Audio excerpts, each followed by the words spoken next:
শুধু অভিষেক বন্দ্যোপাধ্যায়ের বক্তৃতা শুনে অভিষেক বন্দ্যোপাধ্যায়ের শরীরী ভাষায় কোনোদিন মনে হয় না তিনি অসুস্থ ছিলেন।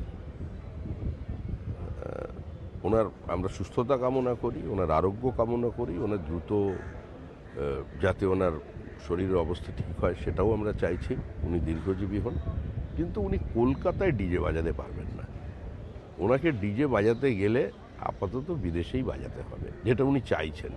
তো সেটার ব্যাপারে আদালত কী করবেন, আদালতের বিষয়। আপনারা কি কোথাও আশঙ্কা করছেন যে উনি একবার আমেরিকা চলে গেলে আর ফিরবেন না, সেই কারণে যেতে দেখুন, আমার মনে হচ্ছে উনি কি চাইছেন বা চাইছেন না এই নিয়ে পশ্চিমবঙ্গবাসীর কোনো আগ্রহ নেই।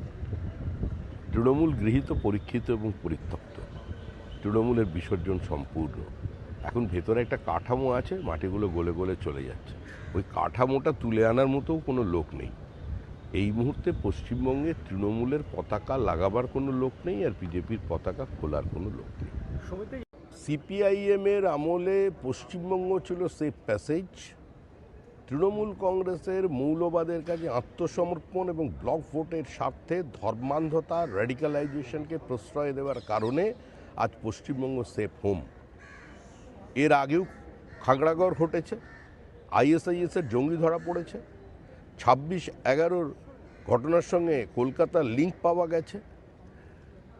বর্তমানের যিনি প্রধানমন্ত্রী, অতীতের গুজরাটের মুখ্যমন্ত্রীকে খুন করবার জন্য যে দুজন জঙ্গি এসেছিল ভারতে পাকিস্তান থেকে, নিউ দিল্লি স্টেশনের প্ল্যাটফর্মে যারা ধরা পড়ে তারাও জেরায় স্বীকার করেছিল তারা পশ্চিমবঙ্গের মধ্যে দিয়ে গেছে। তখন এটা তো একটা সার্বিকভাবে জাতীয় সমস্যা। সুতরাং এখানে এখন ধরা পড়ছে কারণ সরকারটা বাবরের সরকার নয়। দেখুন, আপনারা নাম দিচ্ছেন কালীঘাট তৃণমূল, আমরা বলছি তৃণমূল নির্মূল। তৃণমূল রীতে না মৃতে এই নিয়ে চর্চা চলছে। এগুলো করে লাভ কি? আর তৃণমূল থেকেই বা কী করবে? কোনো সর্বভারতীয় ইস্যুতে তৃণমূলের কোনোদিন কোনো ভূমিকা ছিল? তো সৃষ্টিলগ্ন থেকে শুরু করে তৃণমূল একইভাবে চালিয়ে যাচ্ছে। প্রথমে ছিল সিপিএম বিরোধিতা এবং সিপিএম বিরোধিতা, পরবর্তীকালে দাঁড়িয়েছে মোদি বিরোধিতা, বিজেপি বিরোধিতা, এনডিএ বিরোধিতা। মানুষ জবাব দিয়ে দিয়েছে, দিন শেষ হয়ে গেছে, তৃণমূলের বিসর্জন।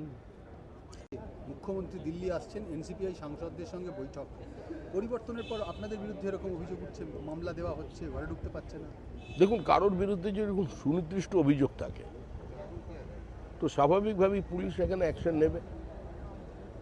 অতীতে যারা প্রকাশ্যে খুন করার হুমকি দিয়েছেন, খুনের প্ররোচনা দিয়েছেন, যদি এরকম কেউ থেকে থাকেন আর সেই মামলা যদি পুলিশ চেপে দেখে থাকে, পুলিশ তো কারোর কথায় আটকে রেখেছিল, কারণ এটা তো কোনো স্বায়ত্তশাসিত সংস্থা নয়, তো স্বাভাবিকভাবেই উঠতে পারে।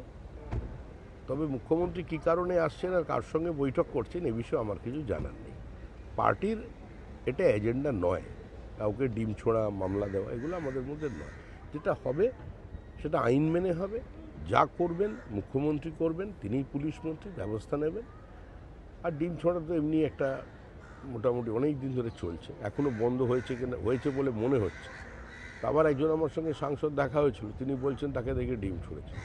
তো কী করতে পারি বলুন? চারিদিকে তো ডিমের দোকানে গিয়ে আমি ঘোরাঘুরি করতে পারবো না। কিন্তু আপনার তাহলে প্রশাসন দেখবে। আমাদের কর্মী তাদের কর্মী বলে কিছু নেই। মানুষ আক্রমণ করছেন বিভিন্ন জায়গায় গিয়ে তৃণমূল কংগ্রেসের নেতাদের কাছ থেকে টাকা ফেরত চাইছেন। এখন এইরকম কোনো ব্যক্তির সঙ্গে যদি কোনো সাংসদের ঘনিষ্ঠতা থাকে, তিনি যদি তার পক্ষ নেন, তাহলে তো আমাদের কিছু করার নেই। আমি তো প্রথম দিন থেকে বলেছি ভাই ডিম ছুঁড়বেন না, পুলিশকে বলেছি। এটা নিয়ে তো বহুদিন ধরে চলছে। আপনি দেখলেন না, একজন সাংসদ গেলেন, মাঠে নামলেন, সঙ্গে ক্রিকেটারের হেলমেট নিয়ে চলে গেল। পুলিশের হেলমেট যদি বোঝা যেত তাহলেও নয়, এদের কাছে হেলমেটও আছে, কী করবো?